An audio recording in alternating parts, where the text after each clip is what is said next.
So it's a good news for everyone who are in Ontario province right now, चाहे वो study visa पे आने वाले study visa पे है या जो अभी वर्क परमिट पे स्पेशली।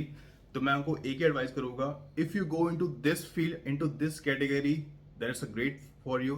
अगर आप इस कैटेगरी के अंदर ऑलरेडी हो, आपके पास ऑलरेडी एक्सपीरियंस है इवन अपनी होम कंट्री के अंदर भी, then it's a great thing for you.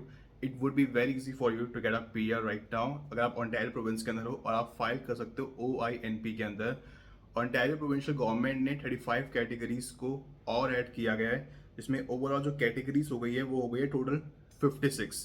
तो 35 न्यू स्ट्रीम्स को ऐड किया गया है और जितनी भी स्ट्रीम्स आपको स्क्रीन पे अभी शो हो रही है, जितनी भी स्ट्रीम्स शो हो रही है, अगर आप इसको चेक करोगे तो या तो साइंस बैकग्राउंड से है या तो स्किल बेस्ड बैकग्राउंड से है।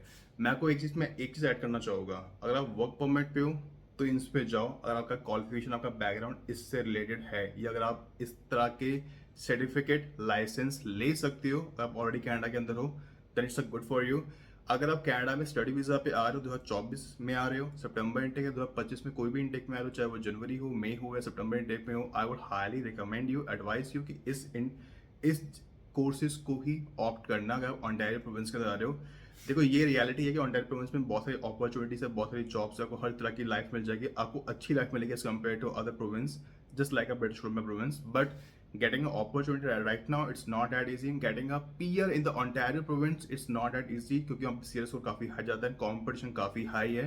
And before moving forward, if you new to my channel को सपोर्ट सब्सक्राइब एंड शेयर जरूर करना। And if you have any question regarding anything and if you need any LMI, visitor visa, study visa, कोई भी तरह का business visa, investment visa, you can DM me on Instagram and आप follow कर सकते हो स्टाक वीज़ा को।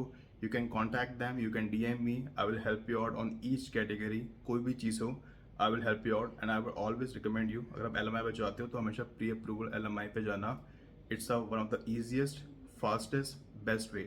और आपको मैं एक चीज़ और ऐड करना चाहूँगा जो टॉपिक इस वीडियो से रिलेटेड नहीं है, पर मैं अभी बोलना चाहूँगा। अभी फ्लैग पुलिंग बंद हुई थी, जो US कनाडा बॉर्डर पे जाते हैं वर्क परमिट के लिए अप्लाई करते हैं। वर्क परमिट दो तरीके से अप्लाई करते हैं, एक होता है ऑनलाइन, होता है ऑफलाइन। ऑनलाइन अप्लाई करते हैं, it will take 2 to 4 months to get a work permit. Offline apply करते हैं, US बॉर्डर पे जाते हैं, 10-15 मिनट में हमें मिल जाता है। हमें अपने डॉक्यूमेंट सबमिट करने होते हैं, मेडिकल सबमिट करना होता है और दिखाना होता है ऑफर लेटर, LMI का डॉक्यूमेंट हमें मिल जाता है।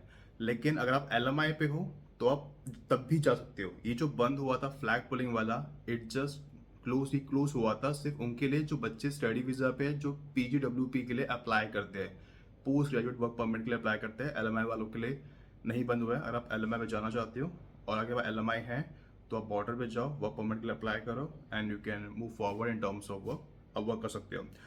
सो अब बात करते हैं आगे टॉपिक की। 35 न्यू कैटेगरीज को ऐड किया गया है, तो टोटल हो गई 56 कैटेगरी OINP के अंदर, ओंटारियो इमिग्रेशन नॉमिनेशन प्रोग्राम के अंदर। और इसमें you need a 9 months of work experience within the last 3 years। Second thing, you must have a diploma at the required level according to the job. You need to achieve Canadian language benchmark, that means CLB और the IELTS test में आपके हर module में listening, speaking, writing और reading में आपके 4 होने चाहिए। तो इट्स दैट ईजी, बहुत ईजी है और इतना कोई हाई स्कोर नहीं है, बहुत ही बेसिक इंग्लिश मांगी गई है।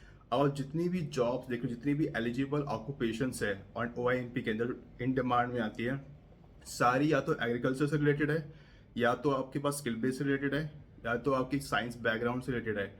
अब एक क्वेश्चन माइंड में होता है जो कॉमर्स वाले मुझसे हमेशा पूछते हैं, मैं इसके रिगार्डिंग ऑलरेडी पहले बता चुका हूँ। अगर आप कॉमर्स स्ट्रीम से हो, आपने ग्रेजुएशन किया हुआ है, आप 12th के बाद आना चाहते हो, आप स्किल बेस्ड कोर्स लेना चाहते हो, एंड दैट्स अ रियलिटी। आपको skill based course plumber, mechanic का, कारपेंटरी का, वेल्डिंग का ऐसे नहीं मिलेगा until and unless if you have a experience, if you have a qualification on this particular category, तभी मिलेगा। तो क्या कर सकते हो, अगर आप 12th के बाद आ रहे हो, ग्रेजुएशन के बाद आ रहे हो, मास्टर्स के बाद आ रहे हो, आप अपनी होम कंट्री में ऐसा कोई कोर्स लो जो स्किल बेस से रिलेटेड है, इसमें आपको जाना है, चाहे वो 6 months का हो बट वो रेगुलर हो, या वो मिनिमम 1 year का हो। 1 year का होगा तो ज़्यादा बेटर होगा, आपके बहुत हायर चांसेस है क्योंकि आपका ऑलरेडी बैकग्राउंड फिर वैसे बन जाता है। आप फिर अप्लाई करोगे, then it would be very easy for you to get a admission. और अगर आप एक बार चले जाते हो, 1 year का कोर्स ही होता है, it's very easy for you कि आपको आराम से PR भी मिल जाएगा, उसमें आपको वर्क परमिट भी मिलता है। But for the safer side I would say take 1+1, because 2 years का कोर्स लोगे, 3 years का वर्क परमिट मिलेगा। और 2025 से जनवरी इनटेक से हर इस कोर्स में आपको वर्क परमिट नहीं मिलेगा as per the provincial government, as per the immigration minister of Canada Mark Miller. उन्होंने यही बोला है कि हर कोर्स में नहीं मिलेगा। उन्होंने बात करी थी प्रोविंशियल गवर्नमेंट से, जो डिमांडिंग कैटेगरी है, डिमांडिंग इंडस्ट्री है, और उन्होंने प्रोविंशियल गवर्नमेंट से बात की है जिन कोर्स में मिलना चाहिए उनमें मिलेगा, सब में नहीं मिलेगा। But remember one thing, it's not implemented right now, but it might be implemented, और इम्प्लीमेंट होता है तो आपको डेट बताएंगे। और जितना मेरे हिसाब से होगा तो जनवरी इनटेक 2025 के अंदर ही होगा। तो जितनी भी आप जॉब्स देख रहे हो, चाहे वो लाइफ स्टॉक लेबर हो, हार्वेस्टिंग लेबर हो, नर्सरी ग्रीन हाउस हो, और नर्सिंग के रिगार्डिंग, कंस्ट्रक्शन के रिगार्डिंग हो, मीट कटर, फिश मॉन्गर हो, रिटेल या होलसेल के रिगार्डिंग हो, सारी की सारी जॉब स्किल बेस्ड है, या सारी की सारी job agriculture based science background से है, या प्रोडक्शन लॉजिस्टिक वर्कर हो, ड्राई क्लीनर, लॉन्ड्री, मतलब बहुत लोअर वाली जॉब्स है, लेकिन इनमें पीआर बहुत आराम से मिलते हैं। आपको मैं इसमें एक बता कह सकता हूँ, इसकी श्योरिटी है। सिर्फ ऑन्टेरियो की बात नहीं है, हर प्रोविंस का ये हाल है। अगर आप इन कैटेगरीज के अंदर आते हो ना, आपको पीआर के चांसेस बहुत बहुत हाई होते हैं। चाहे आप अल्बर्टा में जाओ, चाहे ब्रिटिश कोलंबिया में जाओ, चाहे सस्कैचुअन में जाओ, चाहे अटलांटिक प्रोविंस में जाओ, चाहे ऑन्टेरियो में जाओ, या चाहे आप क्यूबेक प्रोविंस में जाओ, हर जगह इन फील्ड की बहुत डिमांड है। बट मेक श्योर आपका सीएस स्कोर अच्छा होना चाहिए, आपके बैकग्राउंड में आपकी अच्छी क्वालिफिकेशन, अच्छा एक्सपीरियंस होना चाहिए। जितना अच्छा क्वालिफिकेशन, अच्छा एक्सपीरियंस होगा, उतना आपके लिए ईजी होगा, उतना आपके लिए बेटर होगा।